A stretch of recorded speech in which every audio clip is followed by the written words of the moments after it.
UP की लड़ाई आतंकवाद पर आ गई है, क्योंकि अब तक बुलडोजर माफिया के जरिए भाजपा सपा पर हमला बोल रही थी, लेकिन कानपुर की धरती से सीएम योगी ने सपा पर आतंकवाद का ऐसा कनेक्शन जोड़ा कि यूपी का सियासी पारा चढ़ गया। सीएम योगी ने अहमदाबाद ब्लास्ट मामले में फांसी मिलने वाले आजमगढ़ के आतंकवादी के पिता रिश्ता सपा से बताया है, तो सपा ने इसे चुनाव को भटकाने का हथकंडा बताया है। लेकिन सवाल बड़ा है कि क्या इससे यूपी का चुनाव प्रभावित होगा?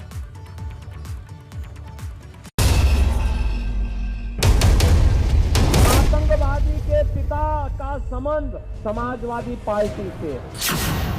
यूपी की लड़ाई आतंकवाद पर आई। मृत्युदंड प्राप्त होने वाला एक आतंकी का संबंध दुर्भाग्य से आजमगढ़ से भी है और उसके परिवार का संबंध समाजवादी पार्टी से है। अहमदाबाद ब्लास्ट में फांसी, क्या यूपी में पलटेगी बाजी? भारतीय जनता पार्टी शून्य है, इधर उधर की बातों में समय गुजारना चाहती है चुनाव। उत्तर प्रदेश की चुनावी जंग में राजनीतिक दल एक दूसरे को खुलकर ललकार रहे हैं। कोई माफिया और बुलडोजर के बहाने हुंकार भर रहा है, तो कोई रोजगार और किसानों को ढाल बनाकर चाल चल रहा है। लेकिन तीसरे चरण की लड़ाई आते आते आतंकवाद का शोर सुनाई देने लगा है। मुख्यमंत्री योगी ने कानपुर की एक जनसभा से अहमदाबाद ब्लास्ट में फांसी मिलने वाले आजमगढ़ के आतंकवादी का कनेक्शन सपा से बताया है।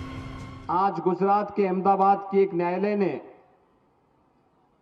गुजरात के एक सीरियल ब्लास्ट के मामले में अपना फैसला सुनाया है। उसमें मृत्युदंड प्राप्त होने वाला एक आतंकी का संबंध दुर्भाग्य से आजमगढ़ से भी है और उसके परिवार का संबंध समाजवादी पार्टी से है।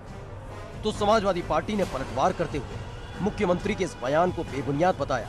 सपा की माने तो ऐसी बातें करके भाजपा चुनाव को मुख्य मुद्दों से भटकाना चाहती है।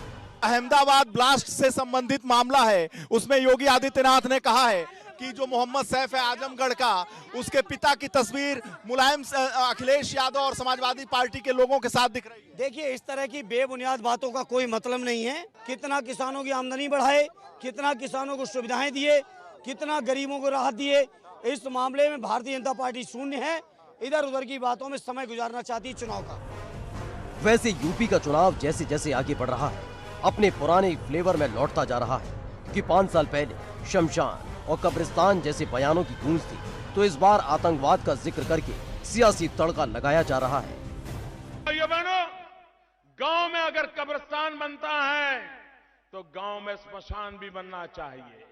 अगर रमजान में बिजली मिलती है तो दिवाली में भी बिजली मिलनी चाहिए।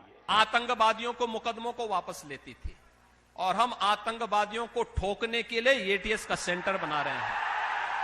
अगर देश के खिलाफ साजिश करोगे, हमारे नागरिकों की सुरक्षा के लिए खतरा बनोगे, तो हमारे कमांडो तुम्हें निकाल करके कहीं भी छुपोगे, ओसामा बिन लादेन की तरह कहीं भी छुपे रहोगे तो भी निकाल कर।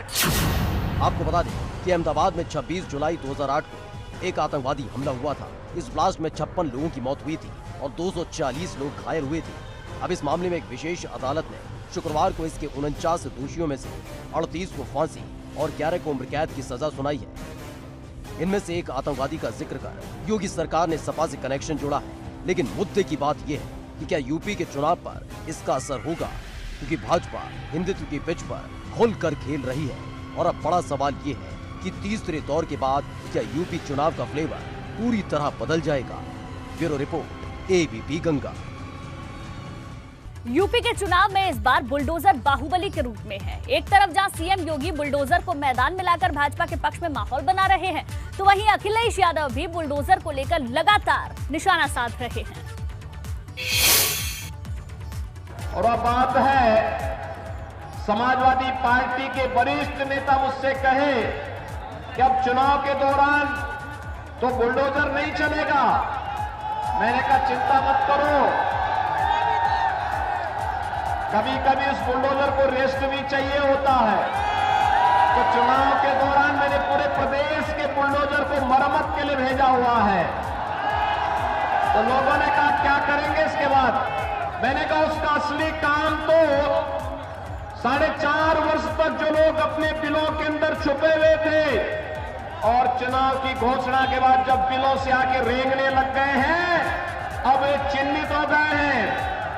10 मार्च के बाद फिर बुलडोजर का काम जब प्रारंभ होगा, तब के लिए हम मरम्मत करवा रहे हैं, चिंता मत करो। अभी ये सबसे बड़ी उपलब्धि सरकार की है कि इनका पास बुलडोजर है।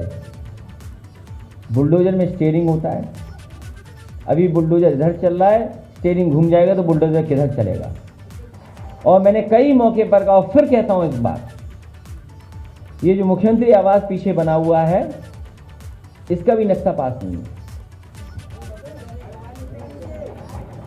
और बहुत सारी जगह पर एक लंबी सूची एलडीए पर भी होगी और सब जगह होगी। मैं अपने गरीबों को, जो अयोध्या फैजाबाद के गरीब हैं, जिनका घर छीन लिया गया, रात में बुलडोजर चला दिया, तस्वीरें वीडियो सब ने देखा है।